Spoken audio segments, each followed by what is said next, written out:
we are back. Thank you, Doc. My next guest, very lovely and talented actress who can be seen starring opposite Eddie Murphy in the hit movie Beverly Hills Cop. Would you welcome, please, Islebocker.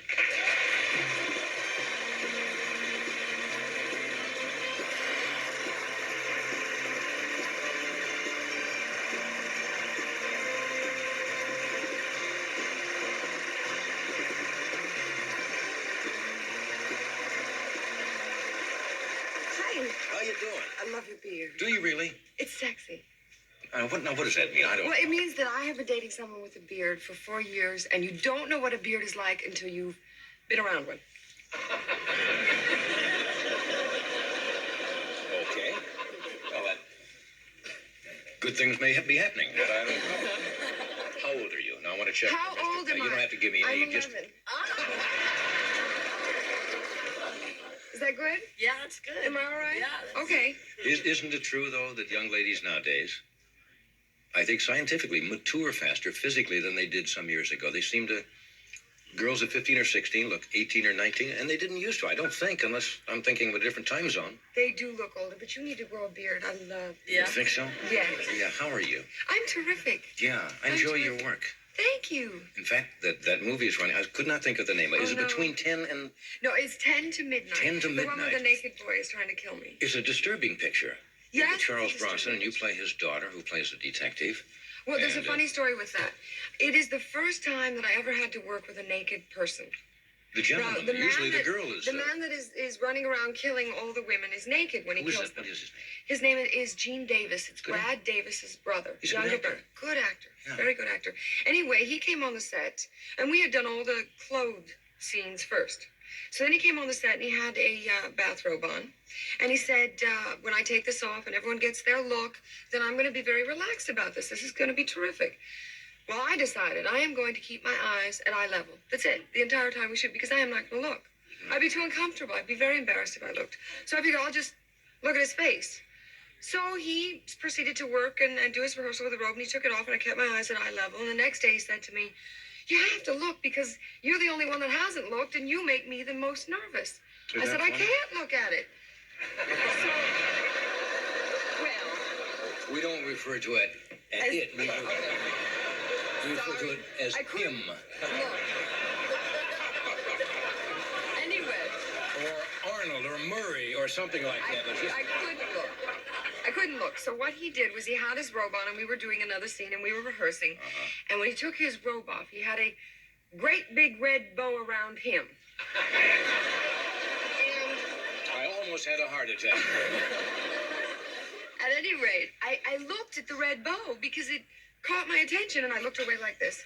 And he said, "You looked." I said, "No, I didn't. I didn't see a thing." He said, "I feel fabulous. I Well, that's know fine. you've seen it. Now I can work." That has to be very unusual, but the picture, this is one picture in which that calls for it, because this He young had man to is be. completely psychotic Yeah, and he had disturbed, to and it's be. a very distressing kind of Better picture. he than me. Yeah. Yeah.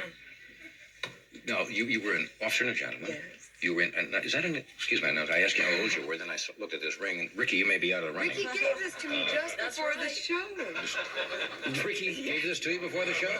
They're putting nice things in Cracker Jack boxes. Nothing personal, Rick.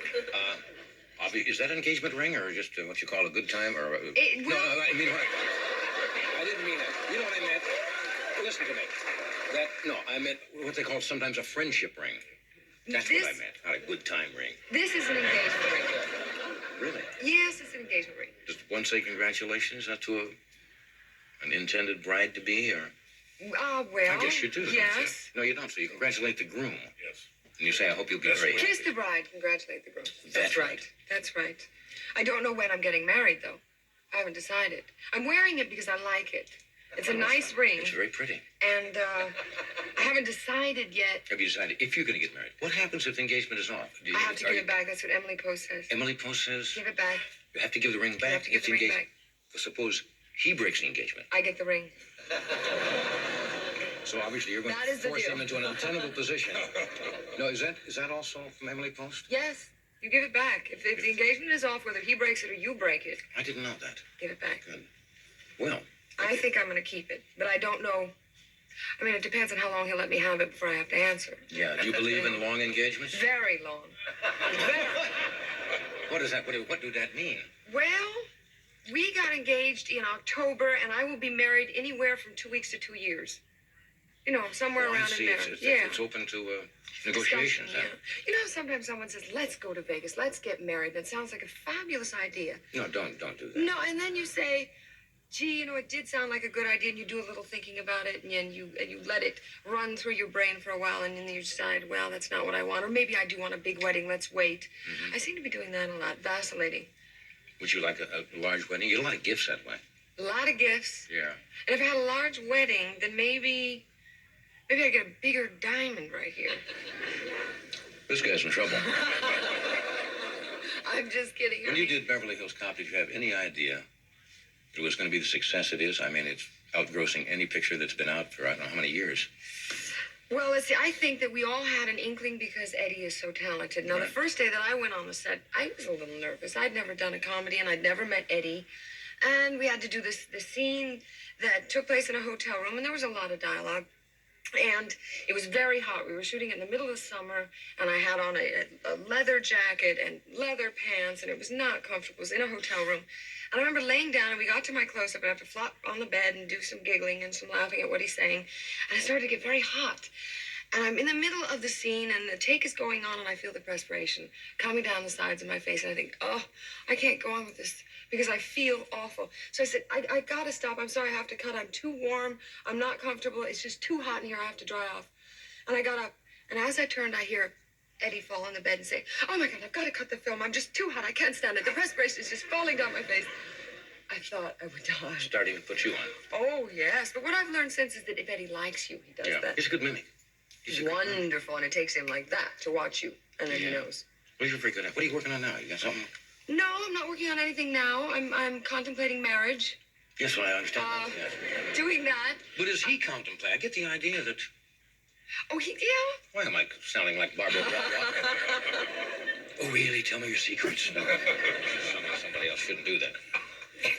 No, I'm not doing anything right now, but I want to tell you a funny story about Officer and a Gentleman. All right. All right? There was a scene that was cut out in Officer and a Gentleman. It was a survival scene. But we went in, and for the first 2 months of the film, the prop man was making little licorice bugs. Because in survival, you have to eat whatever you can get your hands on. And in the script, it said that I had to eat bugs with Richard Gere. He had to eat bugs, too. So we had been watching the prop man make little licorice bugs. So on the day that we were going to shoot that, somebody came up to me and said, "You know, I think you're going to be eating real bugs." I said, "Well, I'm not going to be eating real bugs. Richard's not going to be eating real bugs." We get down there, and the director kneels down. He says to me, "We're on a very tight lens. The licorice bugs don't move." He goes, "You have to do me a favor. You must eat a real bug." What kind of a bug was it? Well, this was a cockroach. So I said, "I am not going to eat a real bug unless you eat a real bug. Then I'll eat a real bug." To the director? To the director. Well, that seems And fair. Richard's sitting there going, That seems fair. he's not saying anything. I'm the spokeswoman on this. So the director comes over and he's got like a Dixie cup, only a big one, with a lid. And he takes the lid off, and there must have been 100 cockroaches in there. I said, "All right, you eat one of those. I'll be glad to eat one." Because I never thought he'd eat one of these things. He took the bug out, he bit it in half, swallowed the first half, put the other half in his mouth, swallowed that, and said, "Well," I said, Richard said, "You first." I said, "Thanks." So I decide that I am not going to take this bug and bite it in half because the white stuff comes out. This is true. This is true. So I decide that I am going to get a lot of saliva in my mouth and drown him. Put him in. Good thinking, and then let him walk down. So I put him in my mouth, and I get him in there. First of all, you had to put him in your hand, and then open the hand and grab him by the hind legs like that, which upset me no end. There's tears running down my face, and the director saying, "Keep rolling, you'll never see the tears. I'm focused on her mouth." So I got the bug here, and its legs are going like this, trying to get away. Of course.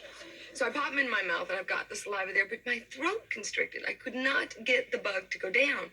So it's banging against my teeth. May I come out? Like this, trying to get out. Well, I swallowed, and meanwhile, we had to do 5 more takes. Well, that's above and beyond the call, isn't it? Oh, I thought so. And Richard's turn was next, and he I had his... have the standard bug clause in my contract with NBC. Well, I always had a no nudity. Now it reads no nudity and no bug eating. That's it. Good thinking. That's freaky. Weird story. We'll take a break. We'll be right back. Justin Wilson. You really did it?